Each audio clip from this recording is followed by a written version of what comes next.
First of all, I think your analysis was very straight line. History doesn't run in a straight line. Kid, you cannot tell your neighbor he is stealing ducks when you are stealing frogs. As High Commissioner, I was wrong. As Charandas Prasad, I reacted naturally how any person would have. I did not come here for that kind of abuse. I did not come here for that kind of abuse. If you're going to go along that road, I'll walk off. But it's all okay once they're talking. If they were talking, I could not have been here today. You got ADHD. I got nothing. Calm down. I think I've done enough in terms of taking our team out of trouble from losing. Come on, Lou Taylor. That's good. I'm reading the script now, and the first person that comes to my mind to play a detective, Yes, but okay, an he's good too. erratic Mikhail detective, Rodriguez. Mikhail Rodriguez. Why an African slap an Indian? Why a man and slap a woman? Look, how you deal with that? You deal with that. We must encourage platforms like this because it brings together different people and allows for discussions to take place in our country on a multiplicity of fundamental issues. Kingdom, you apologizing for something you think I did is wrong. I don't want you to do that, and you should not have done that.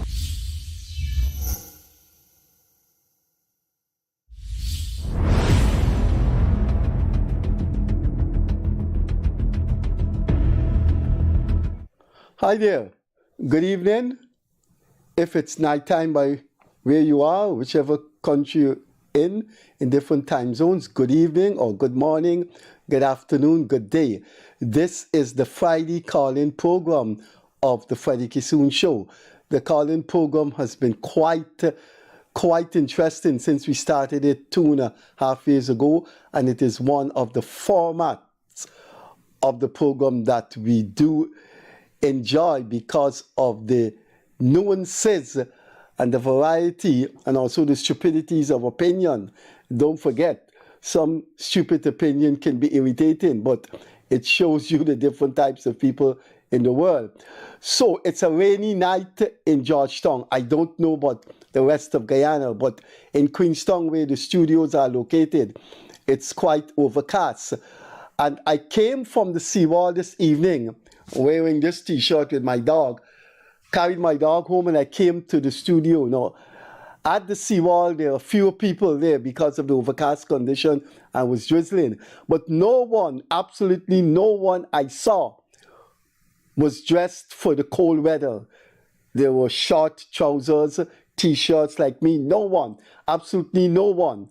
My car temperature reading, it's built into the car system, says 28, although we have overcast condition and it's been drizzling whole evening, 28. So I thought about that and I said to myself, when I come to the studio this evening, I will ask people, really stupid people, why do they buy antifreeze coolant for their radiator?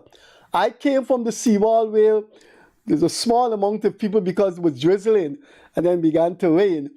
And everybody that is dressed for a warm climate, even when it's raining, even when the temperature dip, we are not cold and we are not freezing. And I can't understand 2.5 years ago when this program started, I asked people why they buy antifreeze. And it doesn't make sense for an 18-year-old that doesn't have a sugar problem to be taking anti-diabetic tablets. Why? With someone that doesn't have an insulin problem, I don't have an insulin problem, I don't have sugar problem, I get cold from time to time and I buy cold tablets. Why would I be drinking anti-diabetic tablets? I don't have diabetes. Why would I put antifreeze in my radiator in a country that is always tropical, even May, June rain, even November, December rain?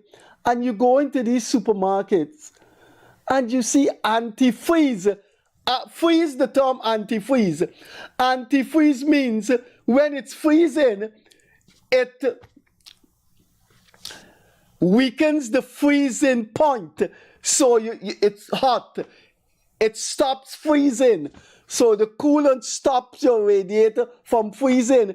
The radiator in Guyana the past million years, and in the next million years, your radiator will not freeze because we will never have that kind of temperature. Even a cold, rainy night.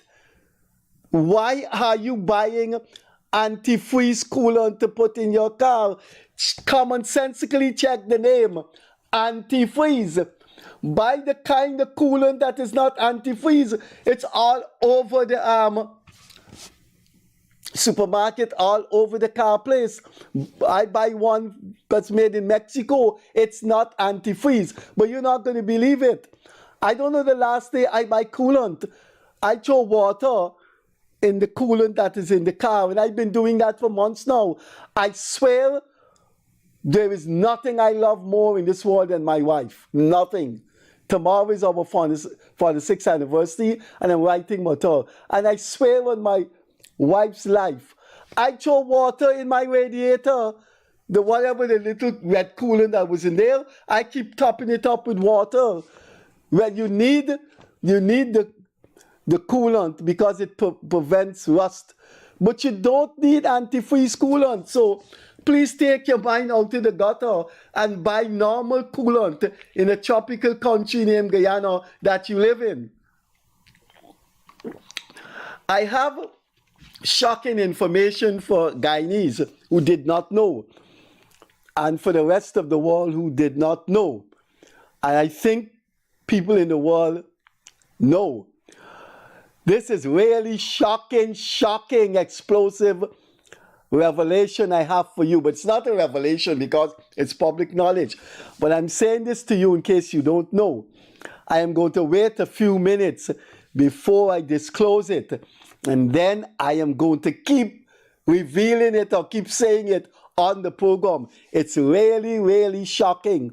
Something that has happened in the United States of America with Mr. Trump. And you're not going to believe it. You are not going to believe it. But I am going to tell you about it to shut the mouth of those people who live in the United States 30, 40 years and keep telling us what we should do in Guyana and how undemocratic Guyana is. But anyway, the phone lines are open, 231-2982. That cell is my cell number, and you can call. So, in the meantime, of course, before the calls, I normally talk to you, but the calls take preference. Let me read from my Wednesday Chronicle article. By now, you would know I do a daily column for the Chronicle. This is my Wednesday, February the 5th column in the Chronicle.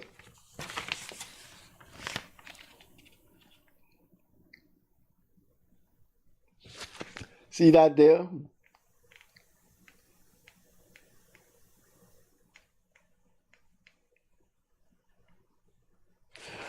These are a group of people, some of them very educated, who wrote the following. I'm going to read from it. They want Guyana to get out of oil production. And as we go down, I'm going to tell you about the hypocrisy. But don't forget, I have to reveal shocking information for you. Now let me read what these people say, what these people wrote. I'm quoting. This is a letter reproduced in the Starbuck News of November the 17th, 2022. The letter was sent to President Ali, and they gave the letter a name, a fair deal for Guyana, a fair deal for the planet, whatever the planet is, or wherever it is, or whatever the planet is, I don't, but maybe there's a planet.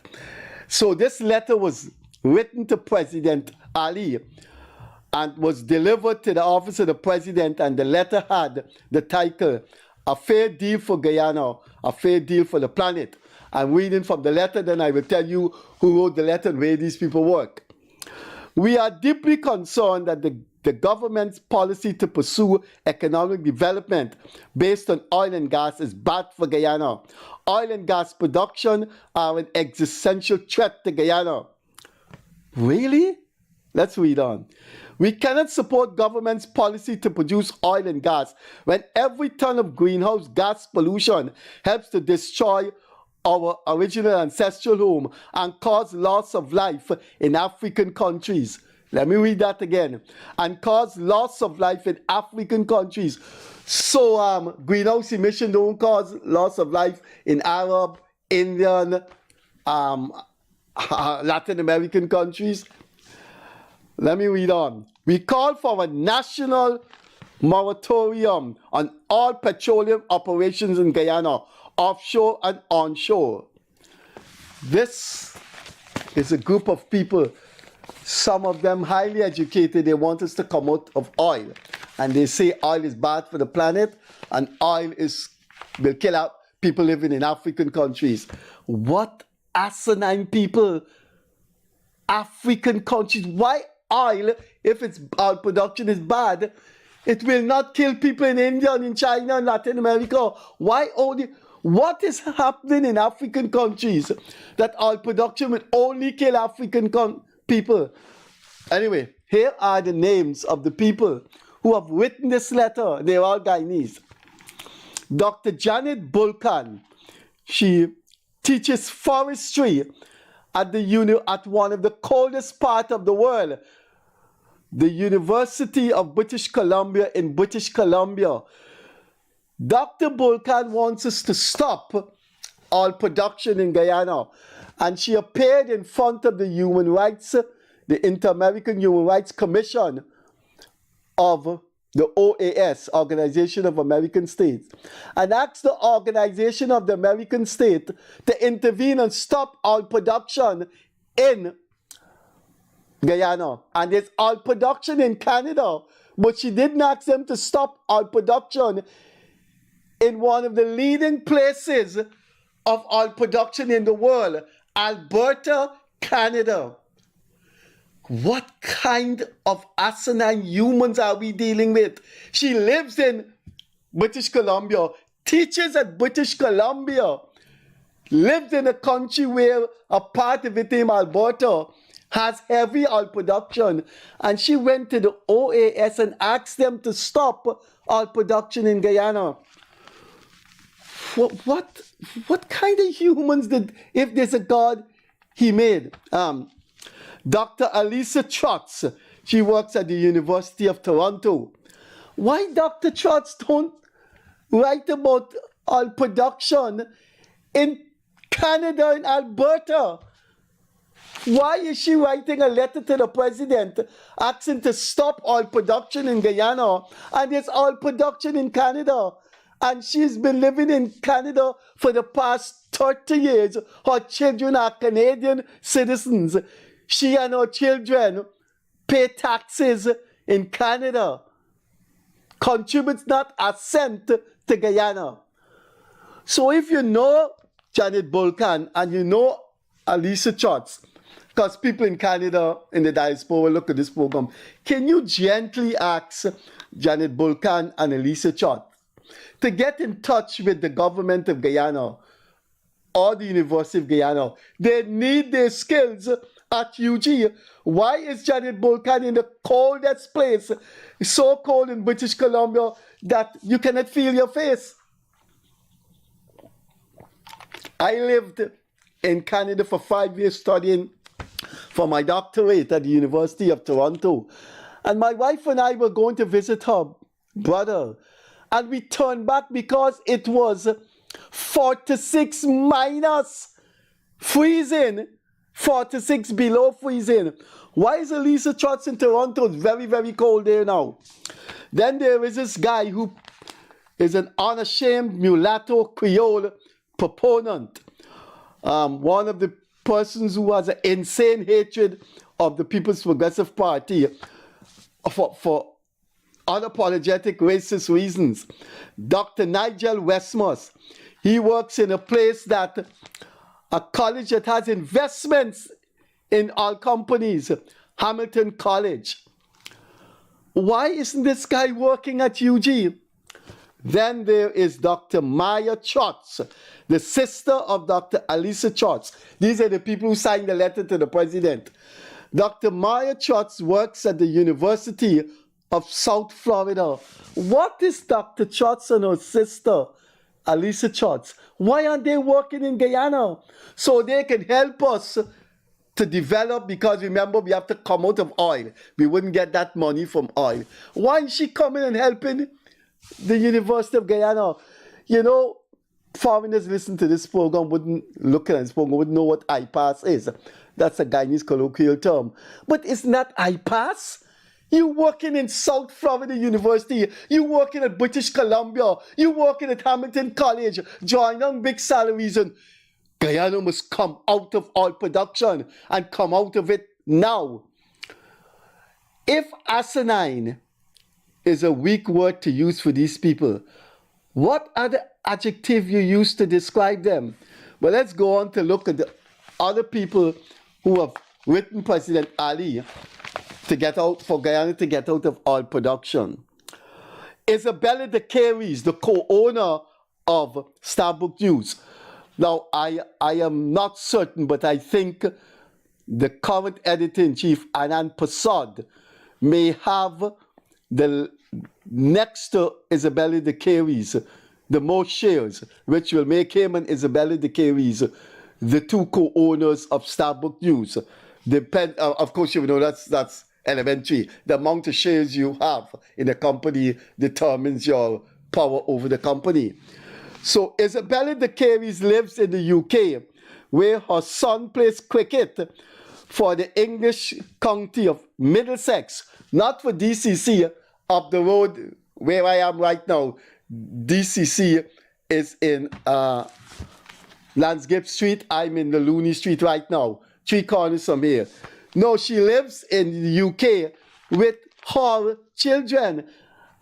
Next is Abyssinian Kato. He's a Rastafarian guy that worked in an art company owned by a Jewish family in New York. He wants us to stop oil production in Guyana. And there's the Borough School of Arts that he hasn't seen for a moment, never walked in there for a moment. And he's doing art and working at an art place in New York. And there's the Borough School of Arts. Then there's a guy who writes quite often in the newspaper, Dr. Gary Gildari. I don't know if he's related to Leonard Gildari, my good friend. I hope not, because Leonard Gildari is a far more sensible person. Leonard Gildari, Gary Gildari lives in New York. Then there is the son of Dr. Rupert Rupnarine, famous Guyanese politician. He was born in the UK. I don't think he ever visited Guyana.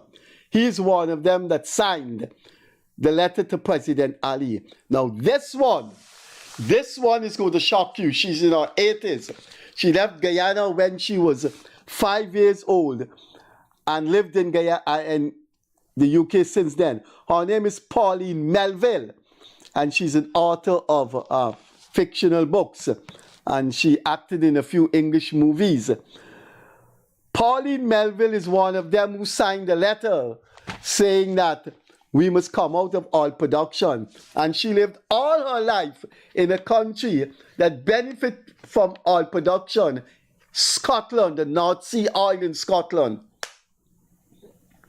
Just how we have oil in the Atlantic Ocean, Scotland has oil, and the UK economy was buoyed by, was elevated by oil production in Scotland. And Pauline Melville lived in the UK for all her life. She's about in her mid-80s. So she's been living in the UK since the past 80 years. Then there's some guy, I did some research on him and found out that he lives in the UK. His name is Luke Daniels. So you have these people that are asking for us to stop oil production, but wouldn't come here and help us. So why are they living outside, and why don't they write a similar letter to the Canadian Prime Minister and the UK Prime Minister, why are they dealing with our country when they don't live here and contribute to our country? You go to Georgetown Hospital, I'm telling you, the Georgetown Hospital offers some fantastic services. I know the waiting is long, but they offer the service that you will have to pay a lot of money for outside. Good. So, this is my article. Remember these all names. Where are they now? Why did I write that article? Because the US president, who was sworn in 2 weeks ago, has signed an approval, an executive order for the United States to intensify oil production. Now, let's pause for a moment. I live in Mauritius. I've been living in Mauritius for 40 years. Mauritius is selling a type of banana that is not healthy. Guyana is selling a type of banana, the same banana that is not healthy. Why am I going to write a letter from Mauritius to ask the Guyana government to ban that unhealthy banana? Why don't I write a letter to my government in Mauritius asking them to ban that banana, because my relatives, my family, my friends can eat the banana because they're living in Mauritius? So I wrote this column asking them, where are they now? Remember these names? Remember these names? Where are they now? Where are these people now that Mr. Trump has signed an executive order to intensify oil production in the United States? But not only that, Mr. Trump has come out of the Paris Climate Peace Accord. This accord was signed to regulate oil production and fossil fuel industry so there can be less greenhouse emission. He has come out of that. We, Guyana, is still a signatory to that. So, will Dr. Janet Bulkan, Dr. Alisa Trotz, Dr. Nigel Westmoss, Dr. Maya Trotz, Isabella De Caries, Abyssinian Kato, Dr. Gary Gildari, Terry Rupnerine, Pauline Melville, Christina Samaru, who lives in New York, Luke Daniels, who lives in the UK, will they write a letter? Now, there are two other names that I didn't mention here, because they didn't, the callers take preference. Good evening. Hi, good evening. Am I on to your show? Yes, sir, you're on to your show, and thousands of people are watching you. Mike. Okay, Freddie. Concerning this island that America going to start drilling, right? I think they would shorten the demand that America have from countries like Guyana and other countries for oil. And they would actually cause the oil price to drop in the market. People are saying that, but there's one dimension to that you got to take into consideration.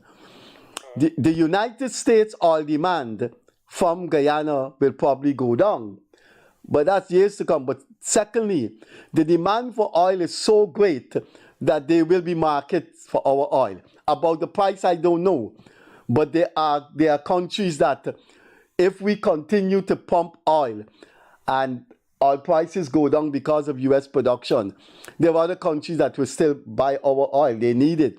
Oil production isn't going to finish for just now. Don't let these people who wrote this nonsense in the papers. Now with Trump pumping oil is here to stay forever. So what I'm trying to see, right? America have a huge market, a huge demand rather for oil. America been keeping its oil resources in the ground for a very, very long time. They've been purchasing oil from around the world, from other Saudi Arabia, all oil countries. Trump boldly said that the other day that he's going to stop buying oil from Venezuela. Why I'm saying that this large demand that America have, that America used to be expecting from countries, if they start drilling, the demand will no longer be. Places like Venezuela, maybe Guyana, and other countries, Saudi Arabia, the demand will drop. And obviously, I believe that the oil prices will go down. So a lot of people who are in Guyana got oil and these things. Probably if the oil price go down, they're going to have an effect. For other countries, yes, they might buy oil and these things, but Saudi Arabia, Nigeria, and all these other places producing oil. And they also supply in America and these things and so on. So now when America demand for oil cut, all these rest of the countries, there's going to have an effect upon them, including Guyana. That's my point. Okay, yes, I know you made your point, but I still think we got to wait and see. Oil demand is so great. One of the things you have to note is when they increase their oil production, you want to know if it's even going to satisfy their domestic demand. Because United States is a large country with global industry. The United States has 252 bases, military bases in 88 countries. You wonder if that kind of military machine, there's any oil production that can satisfy it. Oh, according to Trump, I know he's a funny guy at the time, but yes, he's the president. They have a very, very large reserve of oil, America, and they have kept it for a very long time, maybe centuries or so on, or probably 100 and something, 200 years. Right? So the demand, he doing that to bring down the cost in his country. You pump it all now, you buy it, he doesn't have to buy from other countries, less expense and these things. But around the world, it will have an impact upon oil producing countries. Russia's selling a lot of oil all over the world, and these things is going to have an impact on them too, because Russia mostly got oil resources and gas, and these things, there's no vegetation and other resources that to them. Yeah, but you're not reflecting on my point. My point is you're assuming that the production of oil in the United States will cause a saturation. I want to believe, because of the nature of the U.S. economy, that oil may not meet the domestic demand. United States is a large country with unbelievable industries all over the world. In the United States, their economy is very, very large. And as I said before, do you know the United States expenditure on their military? Now, this is going to shock you. Combines about 50 countries' military budget, including China, India, Pakistan. You know how large those militaries are? And their United States military budget combines India, China, Russia, Pakistan, Indonesia, Brazil. You know the amount that military machinery. So I take your point, but I want to believe that oil is still going to be in demand, because United States is just sucking up oil. And don't forget China. Listen. I have a second question, a second topic I'd like you to share and enlighten the nation also. Yeah, go ahead, man. Okay. Presently now we have a current government, right? Can the current government just run in the treasury and take out money as they want, or it has to be a parliamentary process? No, it has to. When the government wants money and it goes to the consolidated fund, I believe they have to ask Parliament in certain circumstances. But a government is elected. It has a right to tap into the treasury. I mean, not as you can see what's happening in the United States. I can't say definitively if when they take money from the consolidated fund, they can take it without calling Parliament into session or without informing Parliament. I must say I don't know that. But I do believe that governments all around the world, when they need money, they go to the consolidated fund. So the government can, without the Parliament, go to the... I don't want to answer that. It could be no, it could be yes. Maybe other people hearing you will call in and enlighten us. The purpose of having a budget right, in a parliament, if the government can just go and take it out? I'm just saying, how do you find that you're not that you wouldn't respond to it because you don't know?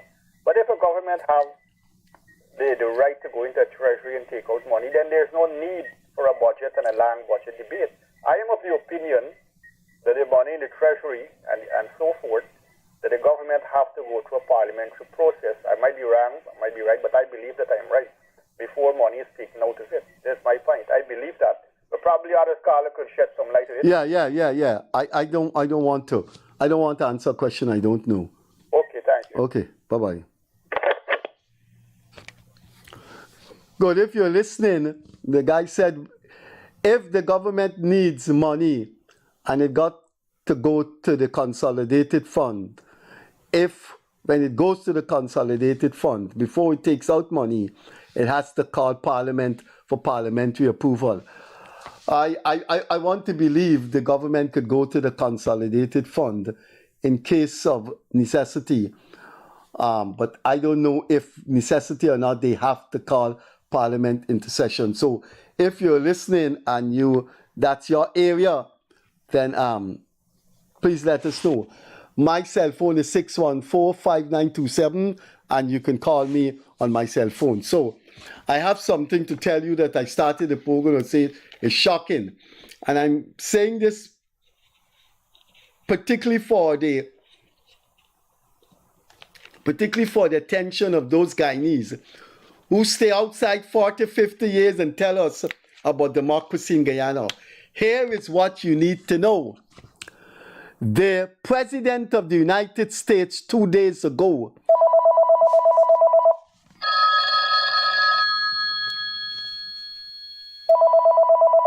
Good evening. Hi, good evening, sir. How are Good you? evening. I'm doing all right. My contribution tonight is about news outlet. Again, I'll let me specifically, the Guyana Daily News. I saw on the page.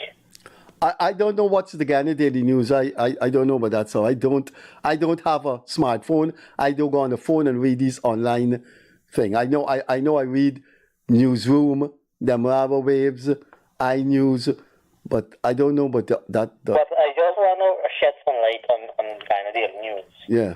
I saw on social media and everyone who follows Guyana Daily News see that this is very, I think as a major outlet, as a news agency, the information that you're disseminating to the public should be credible, should not be biased, should be factual. You know, as a news outlet, you should be neutral. I saw that the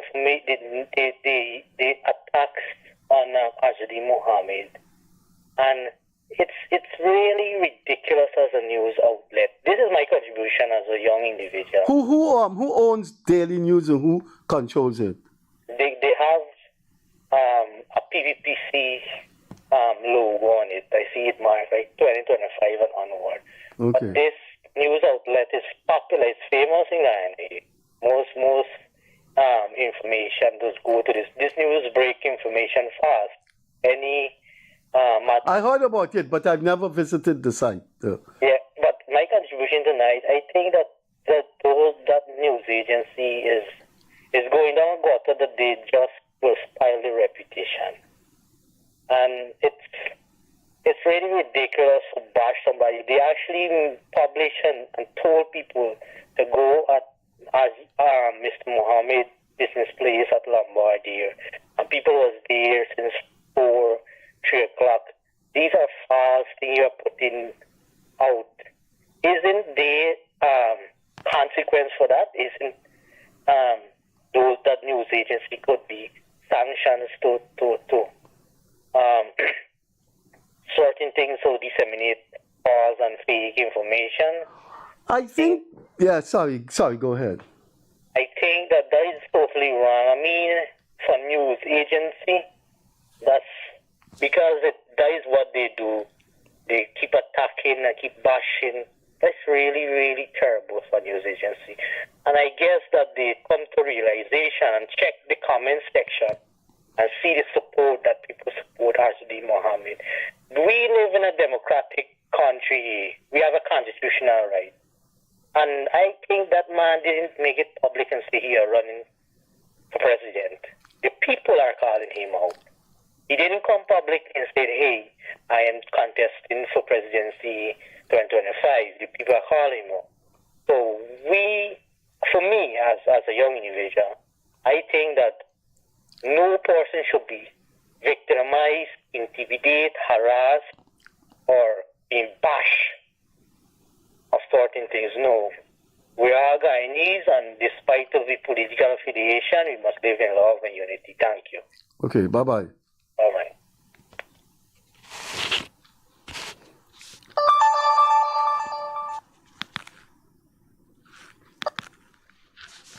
Good. Let's continue. My cell is 614-5927.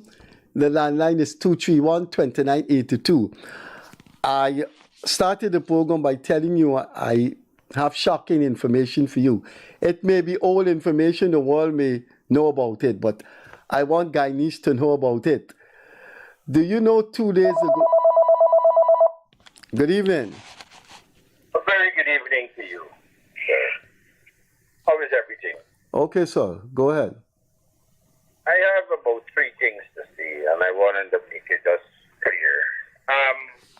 First thing first. For a number of years in our country, Guyana, they have persons sitting on boards. Just name the different boards. It could be the region, it could be whatever board. And these persons sitting for years, year after year. You go to the ministry, you go to the region, you go to wherever. These persons is there. These persons don't get another position. They ain't got young persons coming up to take these people's position. Look what's happening all over. Just check it and see. If these persons is still valuable. They ain't got young persons who graduated from university, reaching the standards or reaching the what we call or got the qualification with these persons sit down in the office for years. That is one. 2. Guyana is celebrating our 55th Republic anniversary. And this particular month, a very good person was being gunned down. Trevor Rose, in our country, a costume designer. Yeah, I know him, yeah. He lost his life in this same month here. And he was contributing to the art form in our country. And was speaking out about, not the injustice, but what is going on within the arts arena. One designer alone getting so much a costume ban from the ministry, etc. What's that? But he lost his life, and they're still to find his killer. However, now growing up as a young guy in this country, knowing about our republic, and I believe republic is really what will replace our independence, because even though that we had independence, we were not liberated, we was not free until we got republic. So that's why we celebrate that. However, make long story short, while coming up, we used to be seeing the regions of this country. I think the regions come into play, I think it was in 1980 or 1970 when they named the different regions, etc. And you used to see the regions and see the ministries or wherever, and a number of places used to be a part of this event, our Republic celebration status. What's happening today? I'm not here, we're not hearing, seeing, but we know that we got our celebrations coming up. I would like to see somebody take a real stand. There's a real unique part to sell to the rest of the world. We don't want to only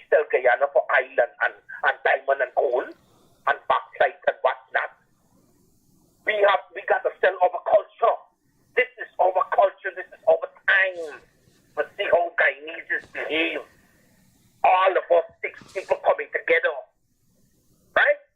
That's just right. That's the second one. The final one is that. And I'm not a political person. I'm a neutral person. And when I speak for everybody. Yeah. Could you make a point quickly? Yeah. I was recently listening to the budget and overheard that so many drugs, billions of dollars in drugs is being dumped, buried, thrown away in our country. Our country is a small population. And somewhere or the other, we need some guidance along this way. We got to work together as a team. And this should never be happening in our country. That so much, it happened even in the past government and in this government too.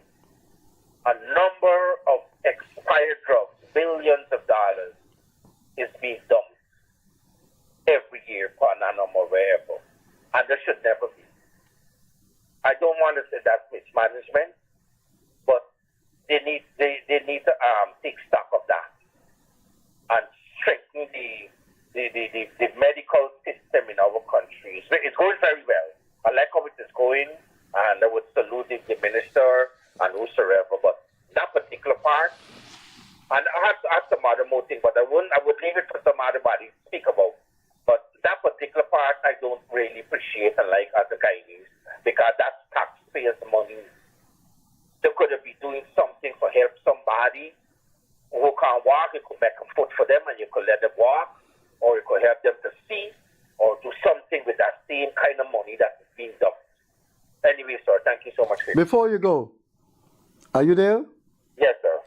Do you know there is a body called the Guyana Human Rights Association? It was formed in 1979, and the man who was the chairman in 1979 is still the chairman, sir. He's still the chairman. His name is Mike McCormack. He is the chairman of the Guyana Human Rights Association. Do you know the head of the Public Service Union is now 35 years as the president of the Public Service Union? Now, 80% of the population wasn't born when Mr. Mike McCormack was president of the Guyana Human Rights Association. 60-something% of the Guyanese population wasn't born when that man, I forgot his name, Patrick Yard, was the president of the Guyana Public Service. And then you have Mr. Lincoln Lewis. He has gone over 30 years as the General Secretary of the Trade Union Congress. Over half the population wasn't born when Mr. Lewis became the head of the Trade Union Congress. So you are absolutely right. Yeah, no, they want to say. I know you made your point. I just wanted to remind you of that. Thanks for coming through. I wanted to say something. Yeah, quickly. Now, Mr. Nandanal coming. He is there to strengthen our institution. Our institution should be strengthened by the policies that I have. Okay, sir. Right. So I just should only spend about a year or two there in the office. Anyway, sir, thank you so much. Okay, bye-bye. Thanks. Come through.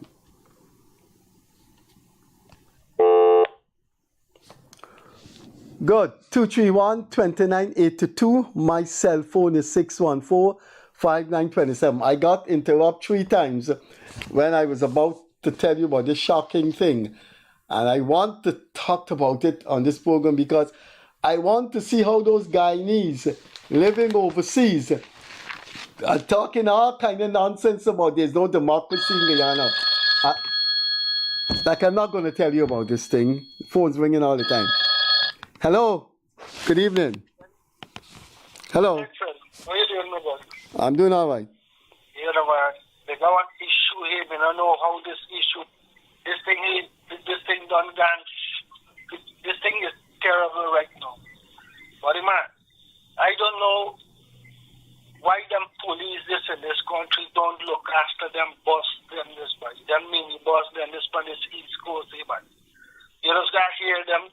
Today I travel in a bus, boy. And if you hear the music while they're playing hard and them cuss everything and you got school children all in this bus, boy, I don't see the reason why police in this country then used to stop them bus and take out them music set and them thing. You understand? But them people is like the Raki no more. You understand? This thing got to done by if you see this lawlessness we're going on in them bus and this banner. You understand? And nobody will want to pay attention. The man should have ripped off all. Police should have ripped off all them tape deck. Another man is use them phone and play music. You understand? And they got this thing so loud and so vulgar by oh my God, by and them children, this is the future guy, you know. You understand? What them boss man, what them sang this, what them children this and listen, what them man this a play, right? What them sang this got teach them children this by this thing terrible, this thing nasty, but if we could tolerate certain song, you understand, but not like this. You understand? I tell the driver for slow down the volume if he can please change the song, but it's the thing not appropriate. You got little children in the bus. Then the man say if you don't want to hear the thing, come off the bus. Come off the bus. That is first thing me get put out the bus for 30 time already, buddy. Second the same nonsense and the speeding by.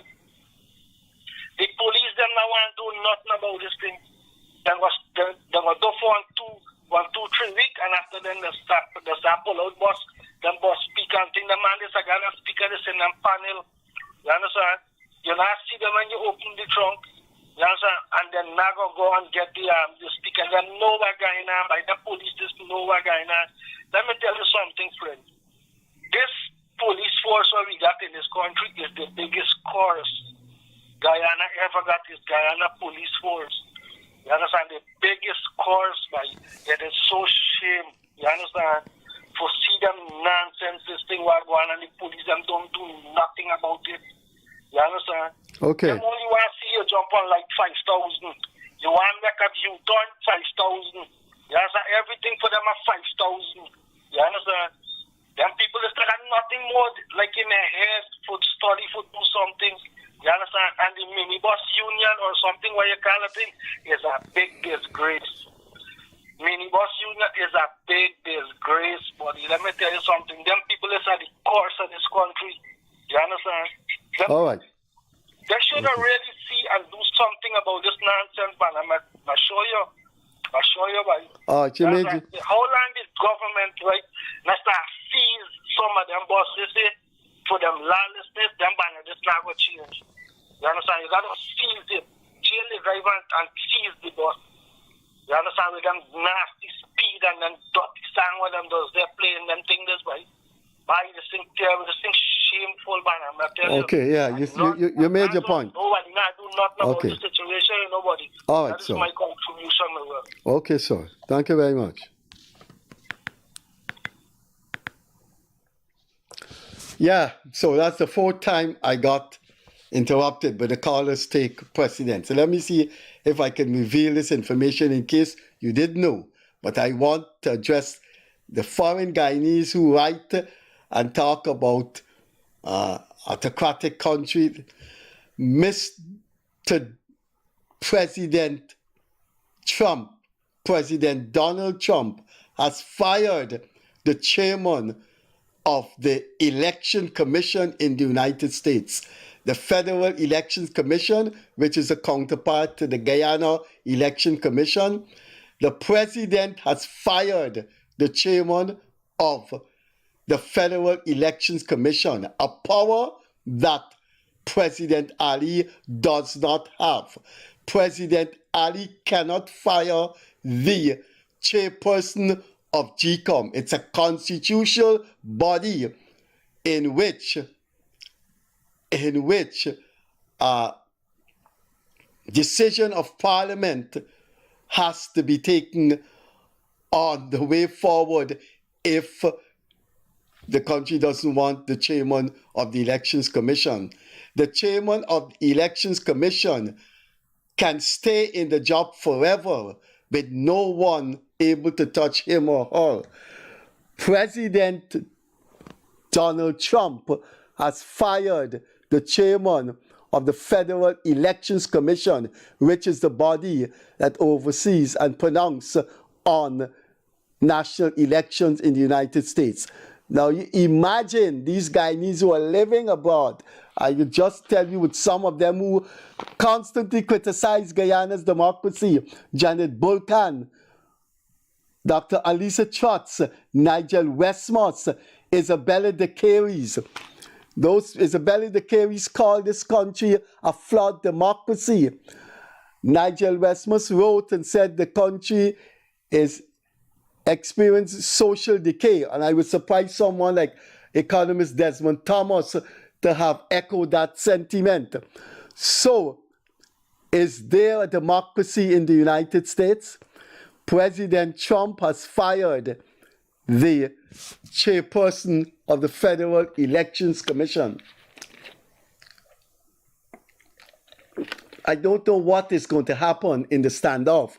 The lady is refusing to move. But I write a daily column in the Chronicle, and I have said it all the time.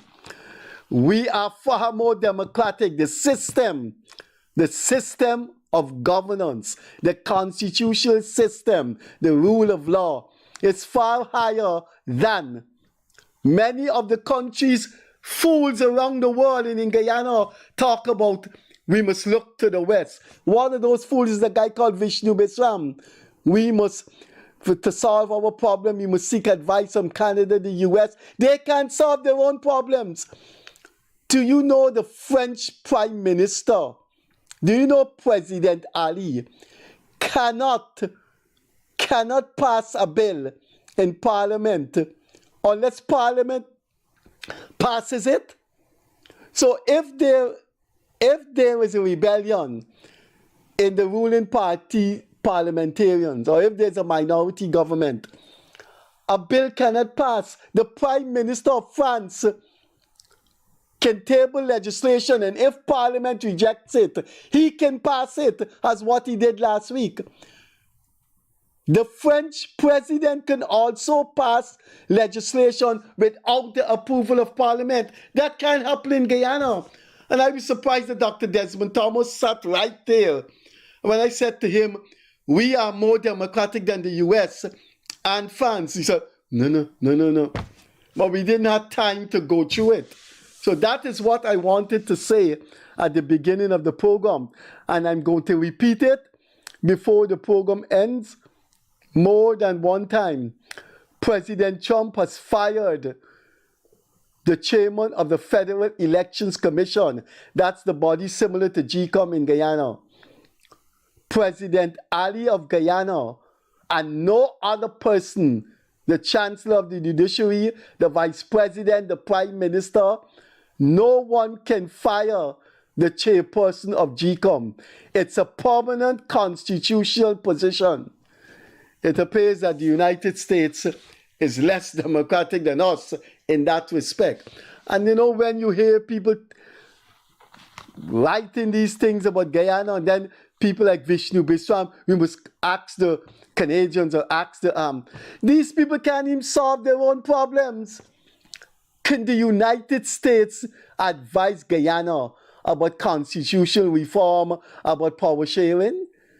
They got problems worse than us. So it is so sad that people around the world, after 60 years... Good evening. Freddie, Yeah? you see the thing, what Donald Trump do? You understand? That thing is not right, you know. That's he going against the Constitution of the United States of America, definitely. Okay. All them rest of presidents where you talk about, they're gone against the Constitution. They go against the Constitution of the country. But let me tell you something. We ain't get far neither. When David Granger get the no confidence motion passed, it takes 2 more years. Then he give election. Then he call for election. Them Bangladesh not good neither. We got in country neither too, you know. All right, sir. Good. Okay, thank you. Good. So I said it once, and I'm going to repeat it for the purpose of those who think that, these countries in the third world, in the Caribbean, in Africa, in Asia, that these Western countries, there is a guy called Andre Brandley. This is one of the guy who writes about Guyana all the time. Good evening. Hello? Hey, good evening, Mr. Freddie and your viewers. I would like to say there's some noise in the wait. You have your. It's a fallacy. Could you lower what's in the background there? Yes, sir. Okay. It's a fallacy. It is not. What's a fallacy? What you're saying. What? President Trump. It's against the legal dynamics with regards to the constitutions of the United States. I hope so. So that is basically an executive order. It is not signed in law. An executive order, as it stands, it is basically not law. It still can be challenged and has to be challenged before it can come into law. So that is just an order by the executive president, unlike Guyana. Guyana, basically, our law is that these situation is accented by Parliament, whereby the president would now sign on to that to become and to make it law. Now, what is happening? In Guyana, you have to go through the legislative framework, and it has to be debated, it has to be justifiable, and you have to have the majority rule and so on. So you have more in terms of a democratic process. Unlike that is just one tier of the portfolio. When it comes to the U.S., you have to go through 3 tiers of the situation before that situation or that order that can become into law. So I disagree with your statement that Guyana has more. You were saying that United States has more? Right? You haven't. You have to go to 3 tiers. What's the 3 tier? You have to go to Congress. You have to go through the Senate, and then you have to go through in relation to the next level. But all of that, you're misleading people. Okay. You're misleading people. If the Senate and if Congress is of the same party of the president, it works the same way as Parliament. What is the matter with you? That is wrong. That is not wrong. Obama. So that is not wrong. You are misleading people. No. You are misleading people. You check the situation. You are misleading people. So Congress has endorsed President Trump's defense secretary. Okay? Despite the Democrats didn't want it. You are misleading people by saying it got to go to Congress. Congress is another word for Parliament. We have Parliament, United States have Parliament. We call it Parliament. They call it Congress. When in the second term of Mr. Obama, he didn't have a majority in Congress, and a lot of his legislations could not pass. So that three-tier thing you're talking about, it doesn't work. It's misleading. If Mr. Trump has his party controls Congress, his party controls the Senate, and his legislation will go through. So I don't know what three-tier you're talking about.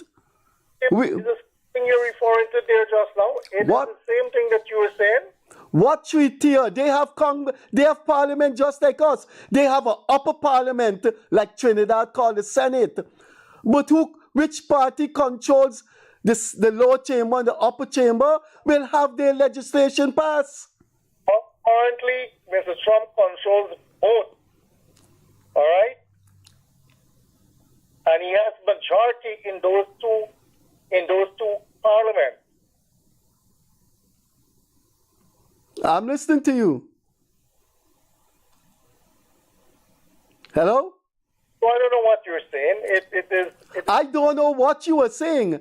And I'm saying you're misleading people by telling people that there has three tiers. Trinidad has three tiers too. United States have 2 tiers, just like Trinidad. Senate, upper chamber, lower chamber. United States has House of Representatives and Senate. What is this thing you talking? That makes United States more democratic than Guyana? It is. It has. Well, if you feel so, sir. If you feel so. Opinion, sir. Pardon me? That's my opinion. I know, now that's your opinion, and it is ventilated, and it's allowed to be ventilated. Okay? Okay, sir. Thank you.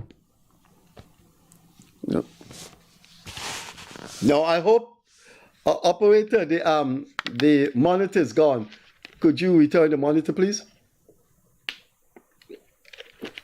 I hope you listen to one of those people that I talked about. United States is more democratic than Guyana. And he's misleading people by telling us. Good evening. Good evening. Yes, you're on the air. Okay.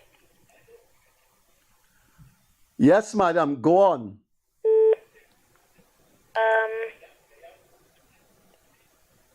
Hello? Look, in another second, I'm going to cut you off. Okay? Yes. Hello?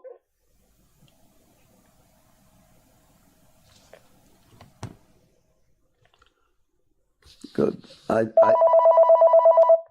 Hello? Hello?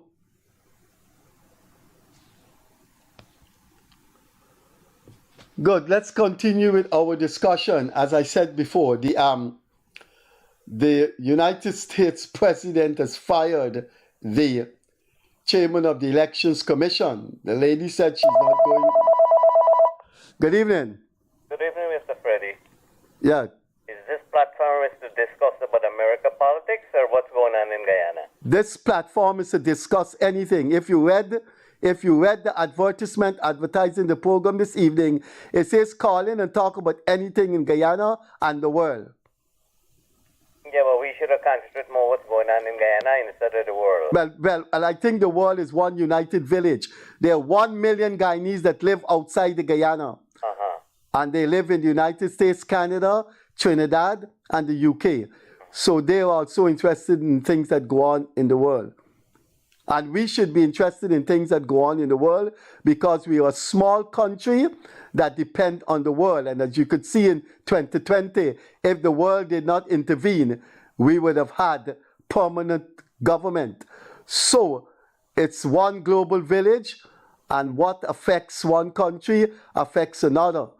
So I don't know what problem, I don't know why you would have a problem with somebody calling in to discuss some problem in a country that is very close to Maybe other folks want to call about but they have a right to their opinion to talk about the U.S. Okay. The U.S. is one of the closest countries to Guyana. My concern is what's going on with blackout. We got 2 ships out there. What's going on with blackout? Well, you have a right to talk about that, so let's talk about that. Yes. Go ahead. So we got 2 ships out there. One wasn't enough, and we have the second one, and we're still having it. So what are we doing about that? I don't know, you had blackout recently?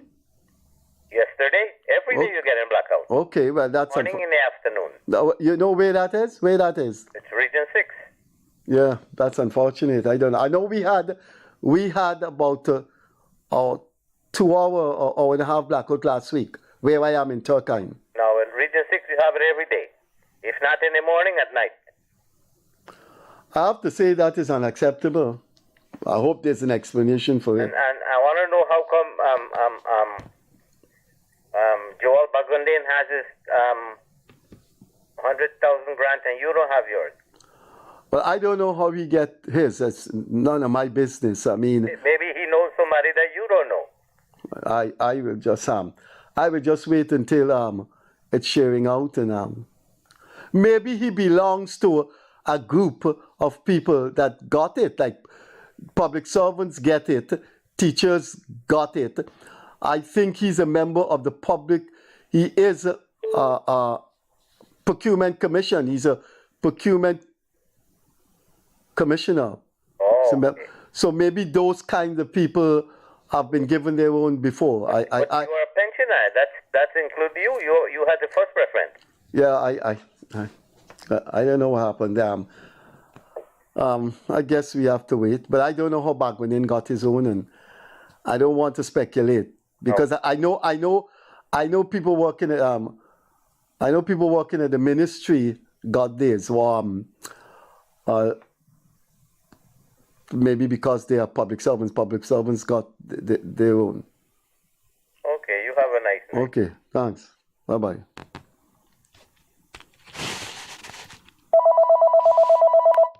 Good evening.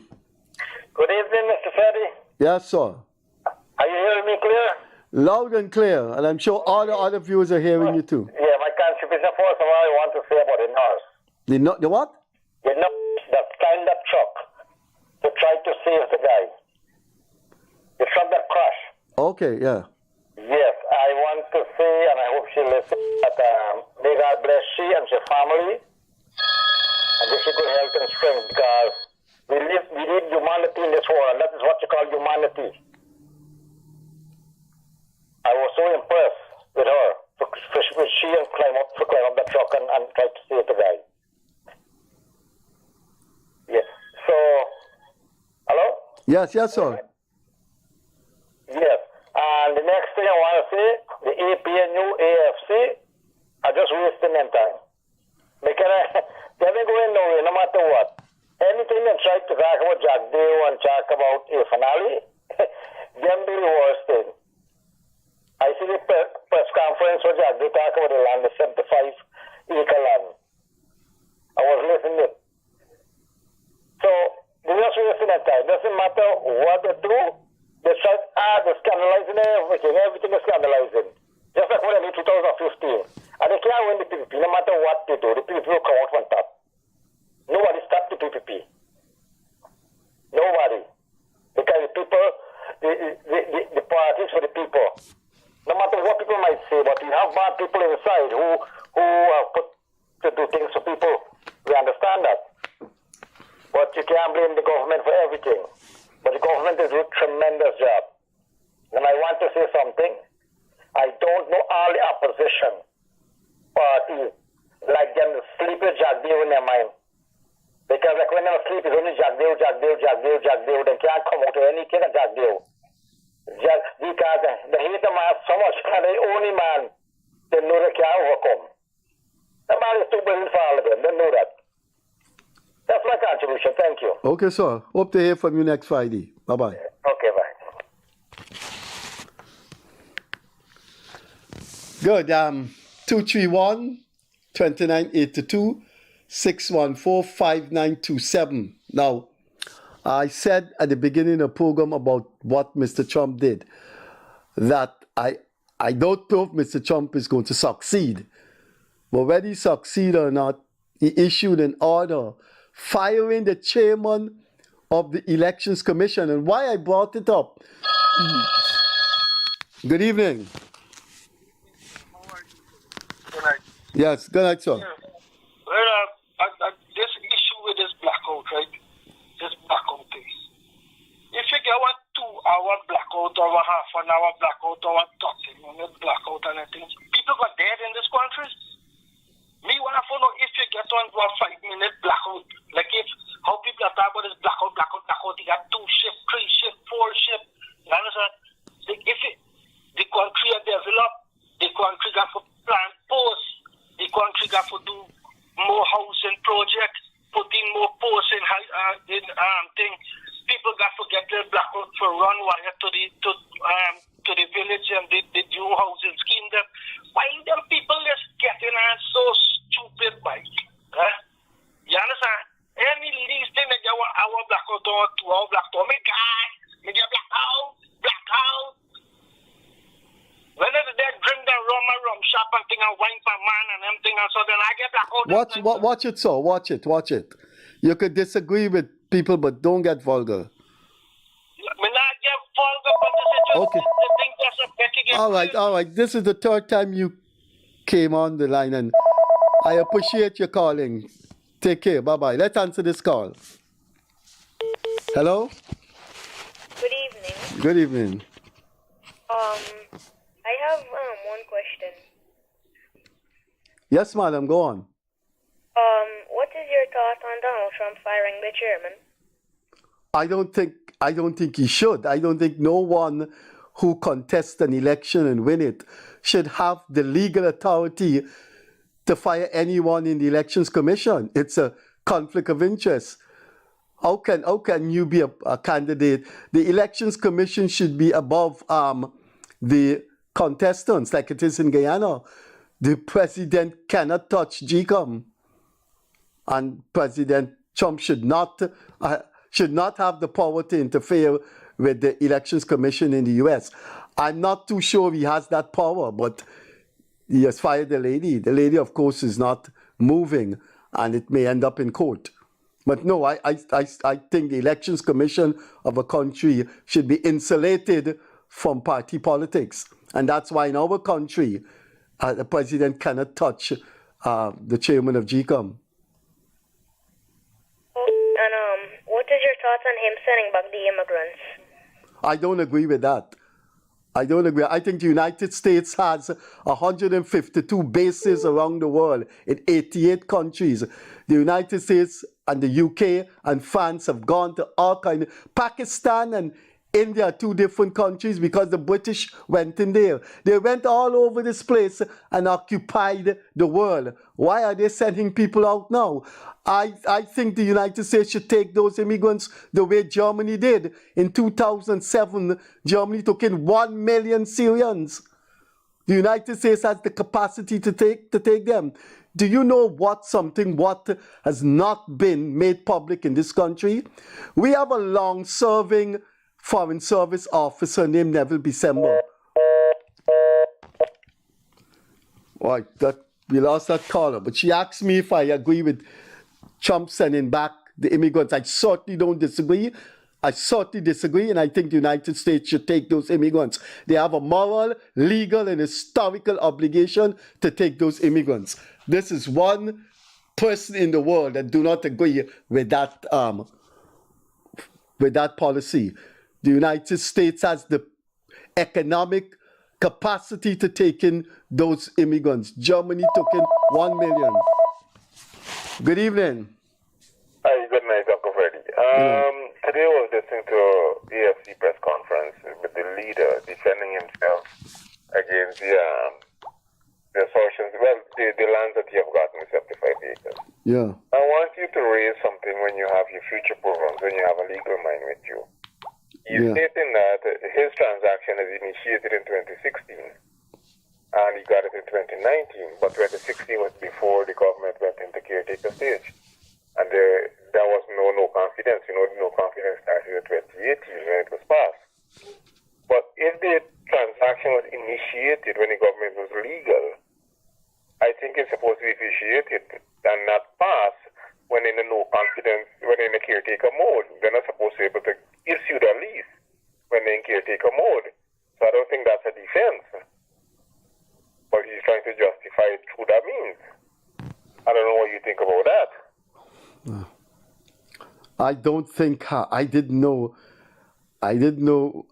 Elijah Hughes is so business oriented that he bought 75 acres of land.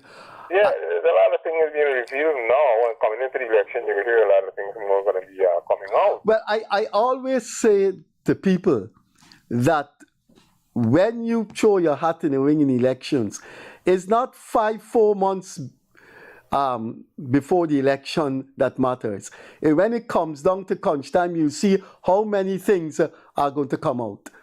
Yeah, a lot. The characters are sick, and then the other party is saying that the companies who you're representing and your company secretary, you show it in a professional line that that you represent a company at this level because it's a legal service and whatever, and you give advice. But when you're an agent for a company, your reputation is at stake. Yes, of course. Whatever has come out there is showing that you had bad judgment. It's not painting a good picture, but you're trying to gloss it over now with some fancy words. Makes no sense to me. Yeah, I understand. So, and this thing now, if you applied for this thing when this government was in legal standing, they can't give you when they're in legal standing. Because they're in caretaker mode, they're not supposed to give you the land. So you can't say that that's justifying how you got it. That's wrong. Well, I think we need a legal might, maybe analyze it a little bit more. But from a layman's point of view, this is how I see it. Them land should be the government should take a stance. Everybody who have gotten things when the previous government was in caretaker mode, the government should repossess all these things because it's setting a bad example. Well, I don't think it's only land. I think all of those appointments that were made. Every single thing that happened. But the government would not do that. The government would not do it. For example, when the government was in caretaker mode, when the election fiasco was going on, the government had no right to make decisions at that time, and they made decisions although they should have been out of office on May the 2nd, 2020. The vice chancellor was appointed as vice chancellor when the election rigging was taking place. All of those things should have taken place after the election results were made legal and binding. So it's not only land that was bought when the government was not the legitimate government. There's a lot of appointments and those things were made. So I take your point. From a done election happen, anything after that is automatic supposed to be off. Supposed to be reversed immediately. Once I'm talking about since 2018 when they went in caretaker mode. There are some things happened there too should have been rescinded too. But it's more than caretaker mode. I think the CCJ had ruled that the no confidence motion was valid. Once that decision was made, the AP and UFC government could not have made policies. And they made. That's what I'm saying. And we should not honor those things that happen. The new government should not honor them. We have to take a stand somewhere because this is setting bad precedents. Yes, you don't want people to feel that you're victimizing them or whatever the case. But you can't go into a bad transaction and expect a good thing out of it. That's wrong. Yep. On principle, that's wrong. And if we are going to support that, the current government is going to allow certain things to happen, like the case with James Bond and with those lands at Providence. I don't know if he's joining backing out of his ass. Put it lightly. Yeah, it's not Those things should not happen. We should not be rewarding people for bad behavior, doing wrong things. We have to stand on some form of principle. And that is the only thing. I support the government wholeheartedly. But I'm saying that this thing should not happen. We should stand somewhere. We should have some principle. There's people who are going to do wrong things and believe they could duck under your umbrella and get shelter because, you know, what happened. You know, you're holding it now. And that's wrong. That's my contribution. Okay, sir. Continue the good work, sir. Okay, thanks for coming through. Bye-bye. Good, we're winding down. Time is winding down. It's 231-29. Good evening. Hello. Hello. Good night. Hello? Yes, you're on the air. Let's hear what you have to say. Yes, sir.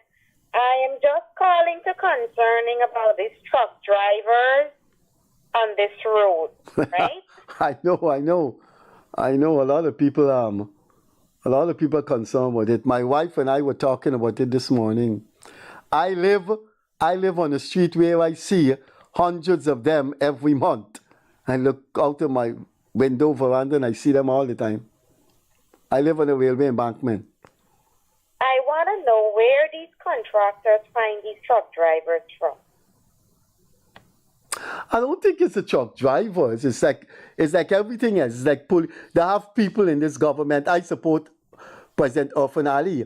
I was with my dog on the seawall and a guy came up to me and asked me who I'm voting for. And I told him I'm voting for President Ali. But there are bad eggs in the government. I've met some excellent policemen. Excellent. And they're bad eggs. They have some doctors at the Georgetown Hospital that have been there for 25 years and those people are excellent. But you have some bad doctors who don't care. So it's not the truck drivers. It's just some of those truck drivers are just bad eggs. Because I normally be on the road because every morning I take my daughter to school. I'm a driver also. And there is no police on the railway embankment road there, at College Inn Road there. Oh my God. You have to see what is going on there. You don't tell me. I know places where I see so much humongous confusion, and there's no traffic police. But I think the government has to go on a special retreat with the leadership of the police force and work out this traffic thing. I think they have to. There are no police at Function and in the morning hours, and it is right through. It is so, with the traffic, and by the time you get out from that traffic, sir, it's 8 o'clock. It's 8:30. Madam, kids reach school so late. Madam, you haven't seen anything. We left our house early to go to the deeds registry when my mother-in-law place was up for sale. And at the corner of Wolford Avenue where St. Joseph School is and Vincentian Road, that was a jungle. That was a jungle. It took us 1.5 hours to get out of it. And there was no policeman there. No, what I don't understand about this country, madam, you can look at those cameras to tell which junction has total chaos. They should, the Guyana Traffic Department and the police force should be monitoring those cameras at confusion time, at when there's high traffic, so you can see which junction need a policeman to go to. The cameras are all over the place. Isn't someone monitoring those traffics to see, look, you got to send a rank there. Nobody can pass through this. Madam, I don't have the answer, honestly. I don't have the answer. I just wish things would be better, but I don't have the answer. I have suffered tremendously in big traffic jams. My mother-in-law was dying in the car, and there was big traffic jam. By the time we reached the hospital, she was dead in the car. I don't know how you will get in her. If that day when we were going to the deeds registry, no ambulance could have got through there at the junction of Vincentian Road and Station Street, outside St. Joseph School. That was complete chaos. That is absolutely unacceptable in the modern world. But I don't have the answer. I don't know why these... madam, I don't have the answer. This is my country and I love it, but I don't have the answers. Okay, thank you. Have a good night. Bye-bye. Okay, bye.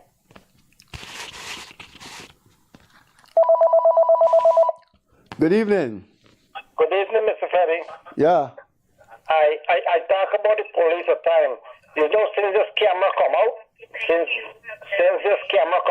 you notice a lot of police don't come on the road anymore. That is factually woman talk. Hello? Yeah, yes, I'm listening to you. Go on. Yeah, that is facts what she talk, because I tell you in Borby, a lot of police stop there on the road, a lot of traffic stop there on the road since the camera come out, and I get it by the camera. They're doing there on this road, because now when I had this by the camera, it's right through to see them, now you're seeing them. So I don't know what's really going on. I always said on the television, this government is getting undermined from police. I'm not saying all of them. They are getting undermined.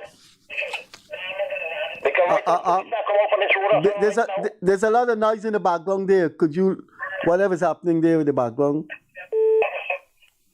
Yes, listen here. Yes, yeah. Yeah, a lot of police don't come out now since they body camera they hand for them. They don't come out. They don't press the rattle the station, and that's it. And that is facts what the woman said. That is true. I noticed that myself, because since this body camera they come out, they're not come up on the road. Remember, they get freeness now, the free money and thing. But I'm not saying all the police them. But what I'm saying, they're not in the care. They're in the care people. And they undermine this government. I always say that again and again. They are undermining this government. And the government is not paying attention to these people. They are not paying attention to them. They do what they feel like. That's my contribution, Ollie. Okay, sir. Thanks a lot. Hope to hear from you next Friday. Good. Good evening. Hi, Freddie. Pleasant good night to you. Good night, sir. Okay, just two things. I heard you saying just now that you don't understand what's happening with our. But I've seen it previously. Our system is fractured somewhere. You have people who are in positions, right, to overlook and to function in these areas to make sure things happen. We know things might not happen 100% because we're human beings, we're not perfect. But it's like you're talking about the traffic, and look what is happening, like, for example, with these sand trucks and the amount of accidents, and it continues to happen on a daily basis. It's not that people is not aware of it. I sure the people who are responsible for these trucks and who are supposed to enforce laws and do things to make sure people, all other commuters are safe. I'm quite aware that they are aware of what is happening, but nothing basically is being done about it. Because you're only hearing this campaign and that campaign, and then you hear some official comes out, make a nice big bold statement, and that's it. Our system is fractured. I think people need to have a little more concern. And like I said, if you put somebody in an area to function, and that person, you would know, if I'm a boss, and if I know in areas in my business, Freddie's not functioning, and I see things I would fire for it because he's not functioning the way he's supposed to function. This is what's got to start happening with the government. The government got to stop looking at faces, because if you want to make things happen and you want things to be enforced, you have to stop looking at faces. It's like you rightly said. There's a lot of good polices, and there are a lot of bad ones.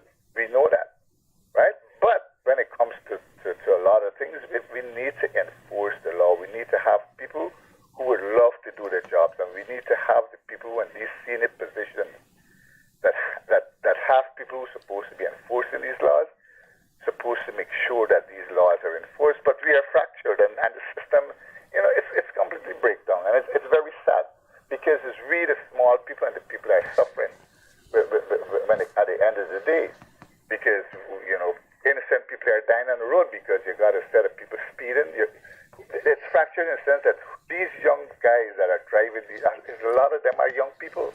They've been given licenses. They don't even have experiences driving a car, much less. And they've been put in a truck to drive. So the system needs to look at the truck drivers who are employing the truck owners who are employing these truck drivers. Don't only punish the truck driver, punish the truck owners too. Because he should know that, hey, I'm taking on a 17-year-old man or a 17-year-old young boy to drive this truck, or an 18-year-old boy to drive this truck who has no form of experience. They need to hold some of these truck owners accountable too.